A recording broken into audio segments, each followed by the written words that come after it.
All right. Are you ready for me to go, Stacy? I am. I'm letting in. Folks are still coming in. Go ahead and get started. All right, Marty, when you're ready. Can you see it? Your slides, no. Okay, hold on. Go back Just to, check. all right, here we go.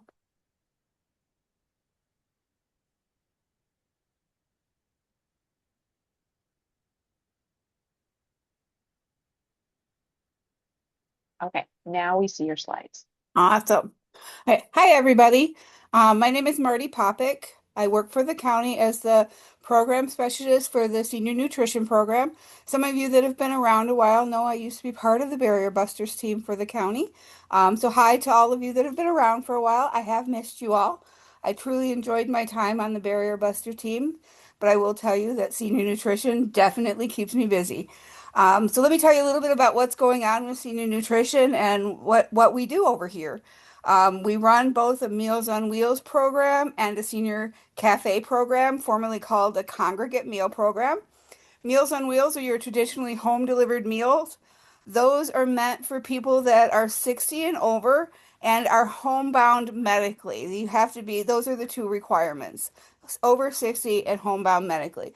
Congregate programs or senior cafes are programs that are in usually community center settings, and anybody over 60 can join for meals, and we'll go more over that in a few minutes. You can find out more written information about our program at our website. It's washtenaw.org/SNP. Our menus are a little bit of a sticky situation for some because I would really love to say that we can serve whatever we want on our menus. We can't. Um, we are required to have 1/3 of our nutrition come from the older adult person's daily nutrition requirements as set by the USDA, which means we can't serve desserts every day. We'd love to, but we can't.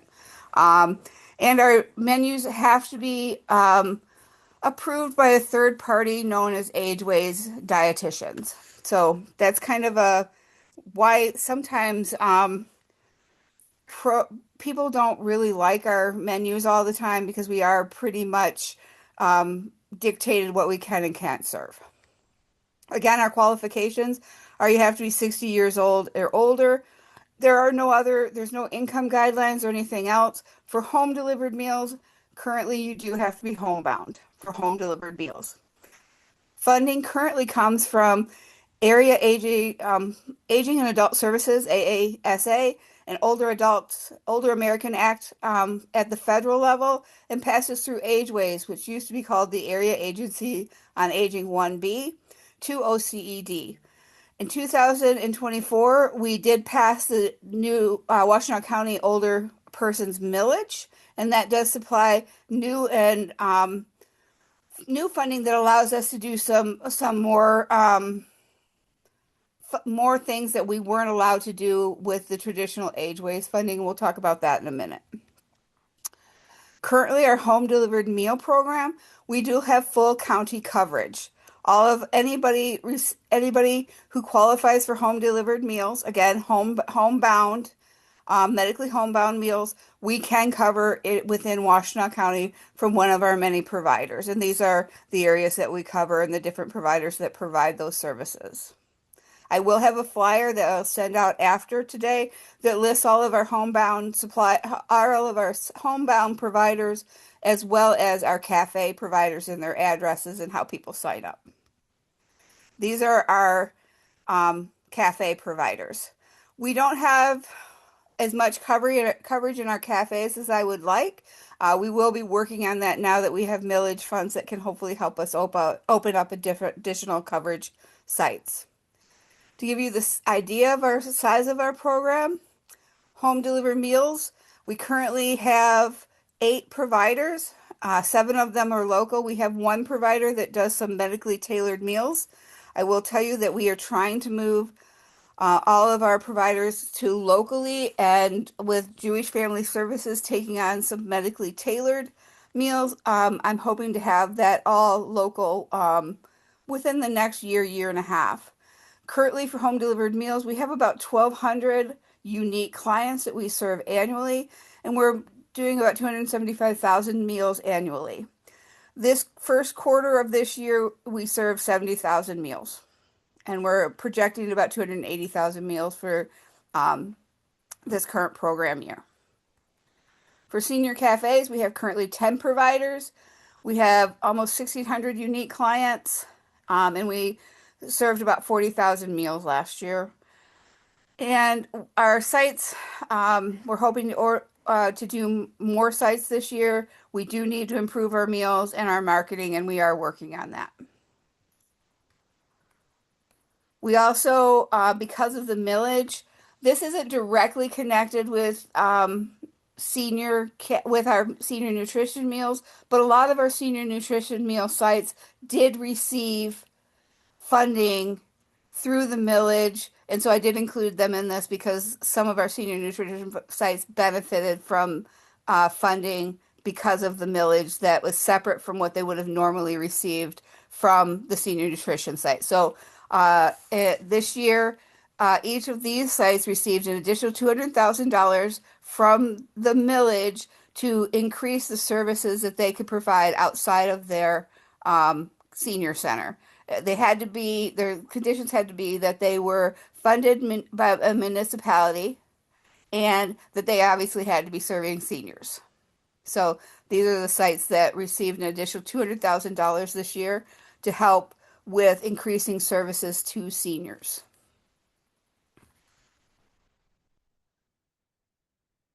One of the things we did for senior nutrition sites, we were able to work with senior providers to do a flat $5 rate per meal that's being delivered. That goes for overhead to the sites, salaries, vehicle repairs, paying for volunteers that deliver all the time, being able to give them a gift card occasionally to help pay for gas, especially in this time an age where gas is going up to $4 or $5 a gallon. Being able to do some things to be able to enhance their delivery services. We also, excuse me, whoa, went away. Um, we also were able to increase our food quality with the funds that we received from the millage, and we were also recently able to add a medically tailored meals pilot where we were able to do meals that were for heart specific, kidney, diabetic. I said heart. There's a fourth one. Sorry, I can't remember it off the top of my head. I should have put it on the slide. But we are starting to venture into medically tailored. And when we do that, 100% of the meals that we provide in Washtenaw County will be made within Washtenaw County. And we are very excited about that. Our current caterers right now for our everyday meals or home delivered cafes are done from Jewish Family Services Nourish Kitchen. University of Michigan's PFANS, which is their commissary out of U of M Hospital, and Chelsea Community Schools. So right now, those are our main three caterers. And that's what I have for you. But I am going to show you. I thought I was going to show you, but I guess I didn't keep them up. I was going to show you all of our sites in a nice listing, but I didn't think I closed it. Sorry. I'm going to stop sharing, Stacy, and give it back to you. All right, thank you. Any questions for Marty? Hi. Uh, Hi, Marty. Thank you for that. So I'm Kevin Craven. I'm with Ypsilanti Meals on Wheels. Sure. I just wanted to, I wondered if you could expand on the idea of medically homebound, because I don't want people to get the idea, like my understanding of it is that it does not mean that you can never leave your home, right? So Right. I want people to, not go like, oh, this person leaves their home once a week, so they're not eligible. So could you just say more about our understanding of medically homebound? Sure. Thank you for that very much. Yeah, medically homebound means that traditionally you can't prepare your meals on a regular basis. You can leave your house for specifically for like medical doctor's appointments, but you're having to do it with some assistance and you're not regularly leaving your house to go to a restaurant or go to the grocery store, but there's some impediment for you to be able to make your meals and be able to successfully nourish yourself. That and a doctor is also stating that you are in need of these homebound meals. There's a you have to receive a doctor's note saying that you're in need of these homebound meals. Does that answer your question? Absolutely. Thank All you. right, thank you.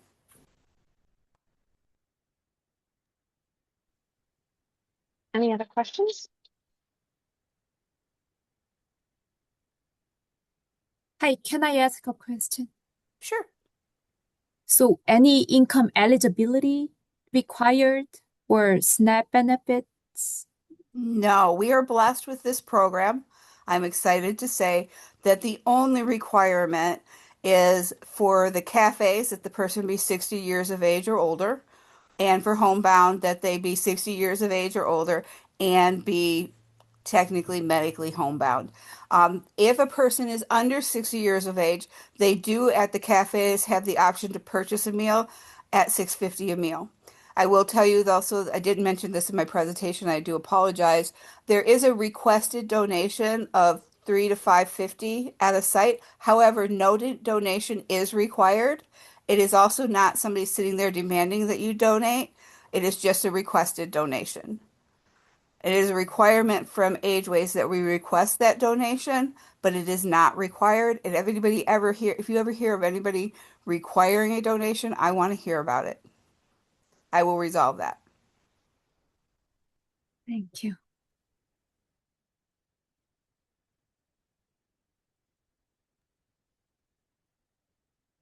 Any more questions?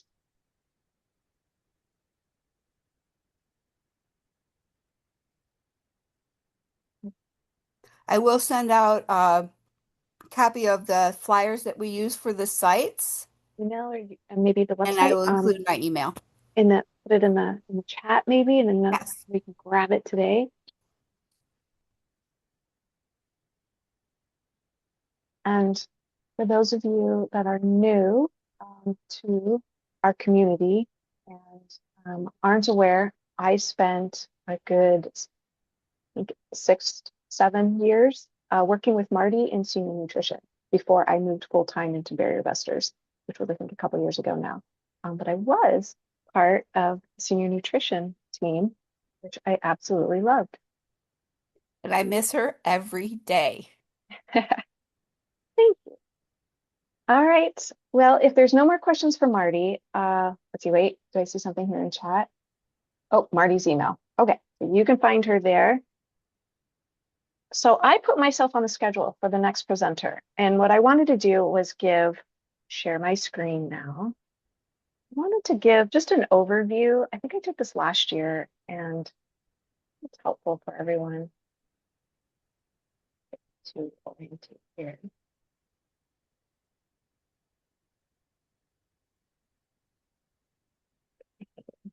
So I just wanted to give an overview. We have now a final copy of our Barrier Buster 2025 Impact Report.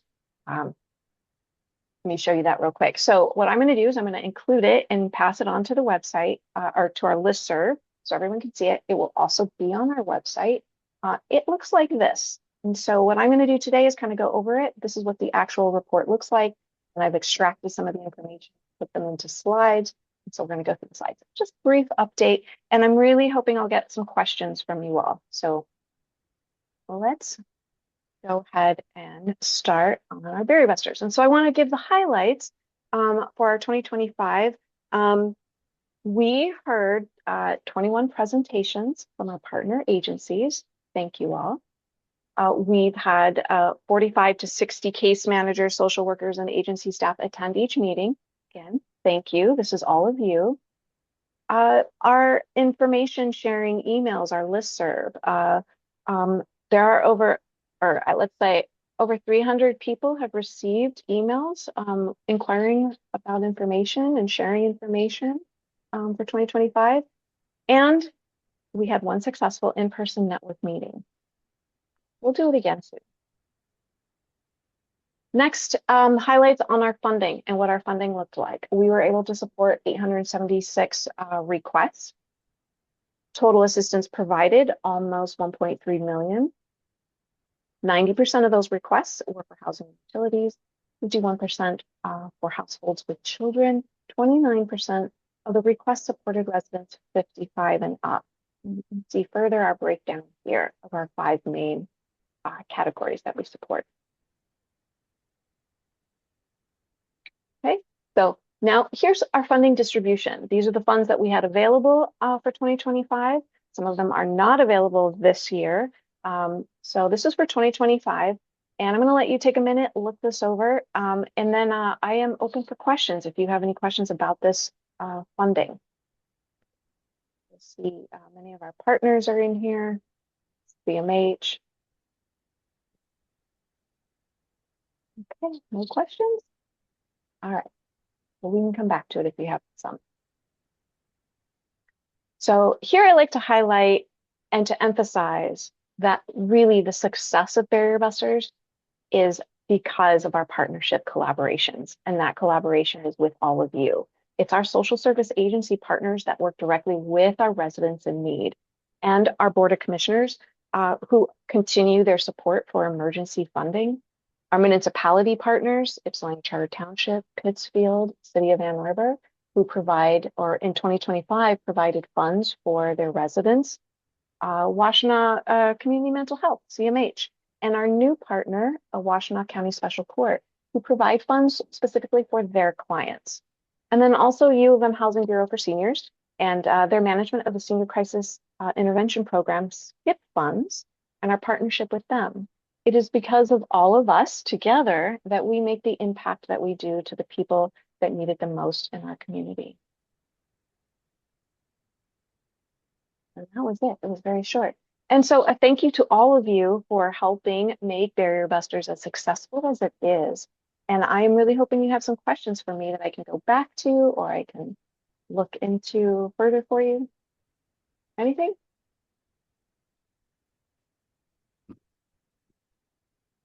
Hey.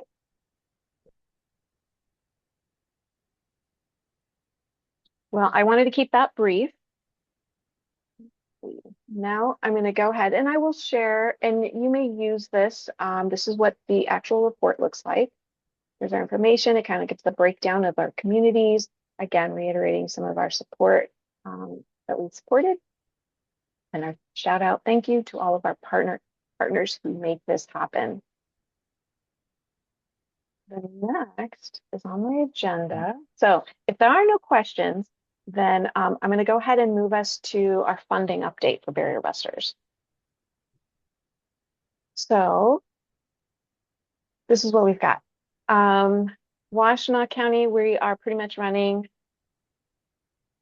about 12,900 right now for our flexible funding for Washtenaw or our general funds. We do have our annual water utility fund that's rolling, so you can always apply for that when your client has a City of Ann Arbor water utility bill. And there are still there's still SKIP funds available. And remember, you'll want to connect with with HBS, Housing Bureau for Seniors, and their SKIP application.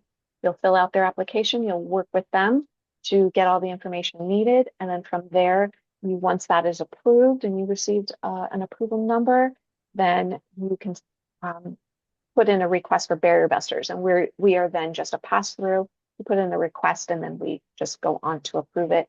And we manage the funding of it, the actual check issuing of it. Okay. And then we do still have some winter housing response funds. And this is our eviction prevention and our I put Social Security. I was just about to say it. It is not Social Security. It is just security deposits.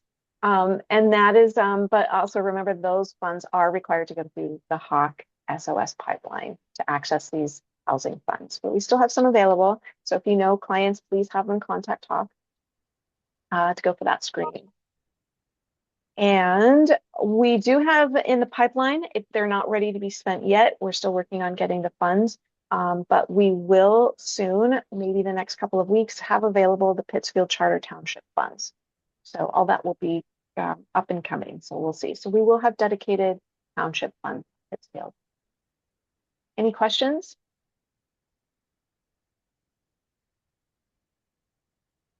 I think Marty and I talked really fast through our presentations. And so we're probably going to wrap up our meeting very, very soon. All right, so if there's no questions on our funding, I'm going to move to just a quick Barrier Buster update. We do have a policy change. This is doesn't happen often, but this is something that will take effect July 1st, 2026. So we're just going to start letting everybody know, and then we'll transition to this. I don't expect it to have much of a huge impact, but our new policy change is that households are eligible for Barrier Buster funding once every 12 months. And so what that means is that first, previously, our guideline was Barrier Buster funds could be received annually in a calendar year. Now it's going to be based on a year, but it will be based off the client's year. So if someone received funds in November of 2025, they won't receive funds, they won't be eligible for funding again until the following year, say November 2026, a full year based off of the consumer and not the calendar year. That will take effect until July 1st. So right now, every now and then we get situations like this, not often, but they do come up. And right now they will follow the previous guidelines and still be funded until July 1st. Any questions on that? Okay, and then just a friendly reminder that when filling out the Barrier Buster request, for those of you that do that, we really want to see and we really want to hear in the request that the identity, we want to be able to see that the client is sustainable.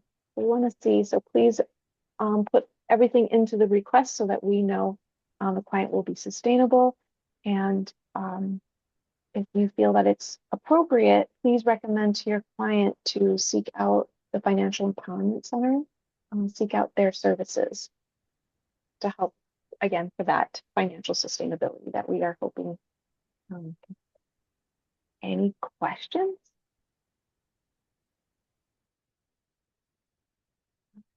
So I'm going to go ahead. So I just kind of took up that space, doing my presentation and then the Barrier Busters, but now I'd like to open it up to anybody in the network that would like to do a shout out for an upcoming program or service that's coming in their program.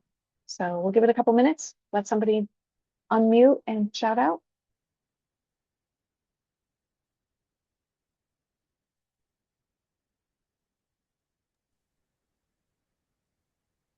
I have two things to announce.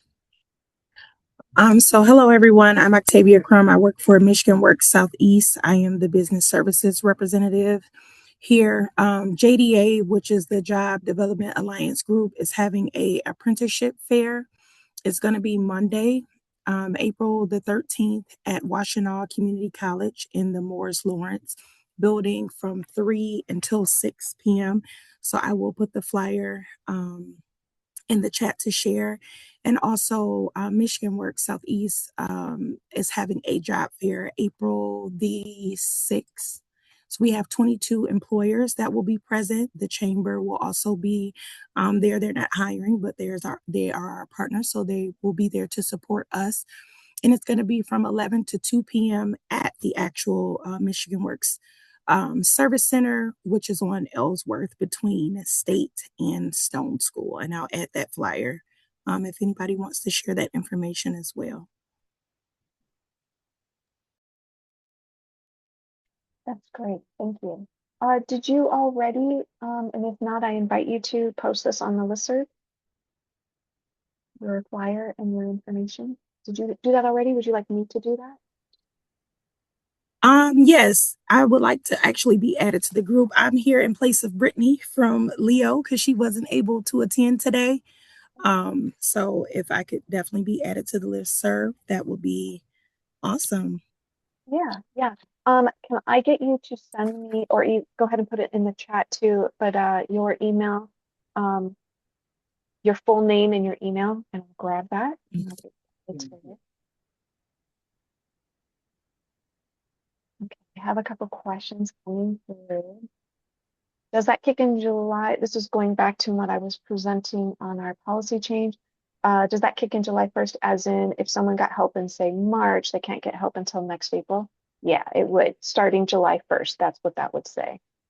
I see what you're saying because we got the March, but yeah, come July 1st, it will go from that point on.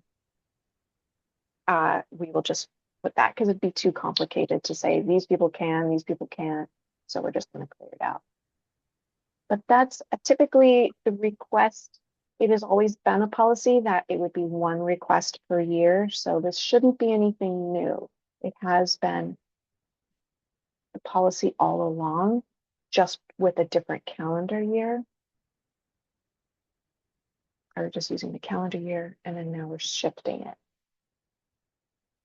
Beverly, you're asking about, yep, about that conversation we had about asking for APS to come and talk with us. So thank you for the reminder. I will reach out and see if I can find somebody that can come and talk to us. I'd like to do a presentation from them to understand more about their role in the community. Akila, you are asking, if Berry Buster's funding is once every year, does that include if they have not met their cap? Yeah, so typically, so it's kind of like an unspoken thing in a sense. We don't, when I mean unspoken, is that we're not actually wording it into our guidelines, in all of our messaging in our guidelines. But yes, if somebody is, if let's say, if someone in March has needed emergency support for their utility bill, let's say DTE, and then let's say in November another emergency occurred and now they're needing some additional support for, say, eviction, and they're going through the eviction process. As long as that they have not reached that 3,000 or that 2,000 to 3,000 cap, then yes, we can, under the discretion of the case itself, we can make, like, we can look at the case and then look at the situation and then make that decision. So yes, we would support. Typically it is that one time a year, always, but in certain situations we will make that allowance. What we don't want to see happen is somebody go from, let's say January, they had DTE support, and then 6 months later, 8 months later, they are now, we paid, say, $1,000 in January. We don't want to see that we have to pay again, that they're coming back in July, August for another 1,000 to DTE, let's say. We don't want the same request all over again, because that's kind of not, that is not feeling that sustainable situation. And that's where I would encourage FEC, because we know these situations happen, and even though we support, it doesn't mean that they're going to be fine going forward, but we want to do everything we can to help support them be sustainable. So it doesn't mean they won't get support from Barrier Busters, but we will do it case by case and use our discretion to the situation and the need, which is why it's important to put all of that great information in the request, telling us why this case is critical and why it needs to. And yes, they were supported, and why it's necessary to support again, because that's the part that's going to help us make these decisions.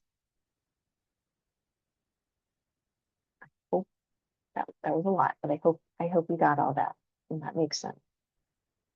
How can I get more information on the requirements and the intake process requirements? Yeah, have you been through our new member orientation? That's where you're going to find all that information. Yeah, I'm sorry. I did, but it was a long time ago, and you had it in the updates, so I wasn't sure if there was more new information that I'm not aware of. It's mostly all the same, but what I can do, and if you're interested, I do have a refresher. I have kind of a portal refresher that I've been doing for folks that have gone through the orientation, who've had the portal access, but have not really been active, and they want a refresher. I have that available, and I can send you a link to sign up, a registration link to sign up for that. And anybody who's interested in it, I can send you that information form to fill out to sign up. I have a session coming in April for that. However, if you're just interested in getting program information, then let me just send you some of our information. Let me just send you some of our slides, and you don't need to go through a whole refresher course or a new member orientation if you're really just looking for the guidelines. If you want portal access and need that updated, then I'd recommend attending the orientation. Yeah, I might as well do the whole thing again. It has been a while. Our social worker has done it, but I would like to also just refresh myself. So there's two of us who are fully knowledgeable. Okay, so then I'm going to say in your situation, because you're also wanting a heavier dose of program information, I'm going to say the new member orientation, which I do hold those at 11 a.m. on these fourth Wednesdays. So we had our last one just a couple hours ago. So the next one will be in April, and I'll send you, if you can put, your email in the here, and I will grab it.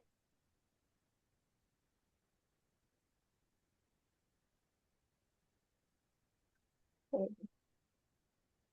don't know the question. Is this a question or just a comment that Washtenaw County Department of Veteran Affairs has funding for honorable veterans and their surviving spouse for rent payment and utilities?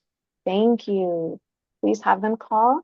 And Adrika she has put her number and email there. So everybody take note of that.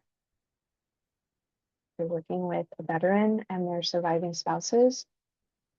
Good information to have. Thank you, Sandy.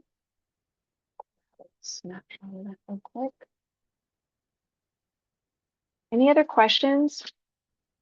Any shout outs? We were able to wrap up this meeting pretty quick.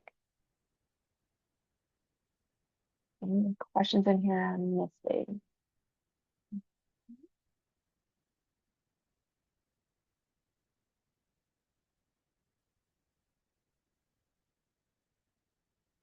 Okay, I think I got all the questions in the chat. All right. Well, I hope that I was able to give you some good highlights from Barrier Busters of 2025. I will have that impact report available on email and the website, as well as our slides. I'll also provide Marty's slides. Oh, Trey just put in, if anyone is looking for a direct connection to DTE, please reach out to me. Yeah. Thank you, Trey. I think that's really helpful for folks, having you here and joining us. Okay. Eleanor, I see you put your email in there. Did you want me to send you something? Okay, and Beverly would like a refresher. Okay, better start taking notes.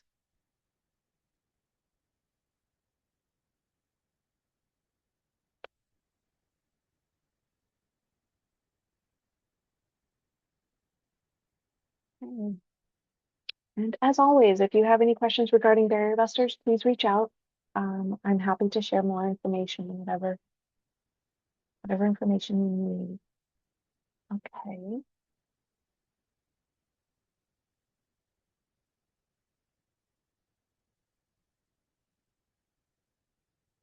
All right.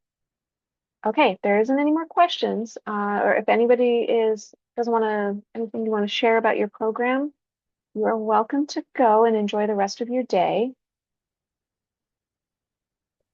I will stick around in case somebody has questions and they want to ask. Thank you, Stacy. Have a great day. You too. Thank you, Marty.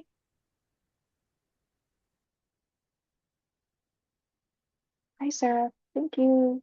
Thank you, everyone. You'll click that Thank you upper so much. left-hand area that says Thank you. Yeah, thank you, Nathan.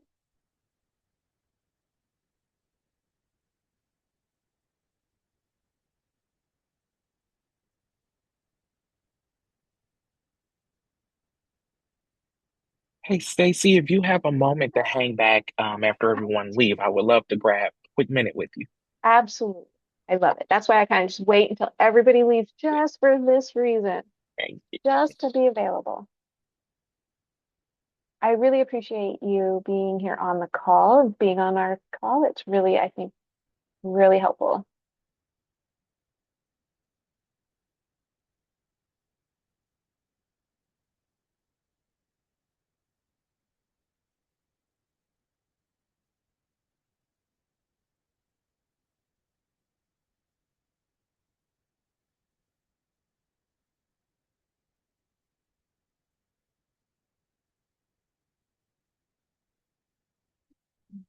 like we have a few folks lingering. They're probably distracted.